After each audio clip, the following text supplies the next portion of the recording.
നമസ്കാരം. പ്രവാസി പൂജിച്ചു നൽകാൻ ഏൽപ്പിച്ച നവരത്ന മോതിരം പണയം വെച്ച മേൽശാന്തിയെ സസ്പെൻഡ് ചെയ്തു. തിരുമൂഴിക്കുളം ദേവസ്വം മേൽശാന്തി KP വിനീഷിനെയാണ് തിരുവിതാംകൂർ ദേവസ്വം ബോർഡ് സസ്പെൻഡ് ചെയ്തത്. ദുബായിൽ ജോലി നോക്കുന്ന പറവൂർ സ്വദേശിയും കുടുംബവും പൂജിച്ചു നൽകാൻ ഏൽപ്പിച്ച 1.5 ലക്ഷം രൂപ വില വരുന്ന നവരത്ന മോതിരമാണ് ഇയാൾ പണയം വെച്ചത്. സംഭവത്തിൽ വിജിലൻസ് അന്വേഷണം പുരോഗമിക്കുന്നതിനിടെയാണ് സസ്പെൻഷൻ. പറവൂർ സ്വദേശി പുതുതായി വാങ്ങിയ നവരത്ന മോതിരം പൂജിക്കാൻ ഏൽപ്പിച്ചതോടെയാണ് സംഭവങ്ങളുടെ തുടക്കം. 21 ദിവസത്തെ പൂജ ചെയ്താൽ കൂടുതൽ ഉത്തമമാകുമെന്ന് മേൽശാന്തി പ്രവാസിയെയും കുടുംബത്തെയും പറഞ്ഞ് വിശ്വസിപ്പിച്ചു. ഒടുവിൽ ദിവസങ്ങൾക്ക് ശേഷം മേൽശാന്തി പട്ടിൽ പൊതിഞ്ഞ് നൽകിയത് ചന്ദനവും പൂവും മാത്രമായിരുന്നു.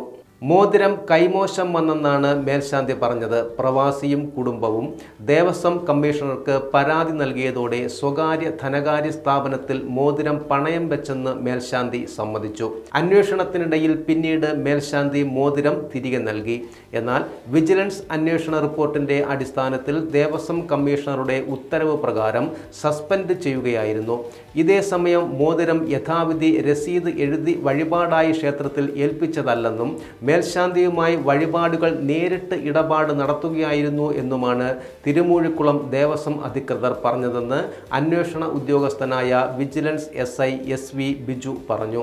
തിരുമൂഴിക്കുളം ദേവസ്വത്തിലെ തന്നെ കീഴ്ശാന്തി മനോജിനെ മേടവിഷു ഡ്യൂട്ടിക്ക് ശബരിമലയിലാടിയ നെയ്യ് മറിച്ചുവിറ്റെന്ന പരാതിയിൽ കഴിഞ്ഞ മാസം സസ്പെൻഡ് ചെയ്തിരുന്നു.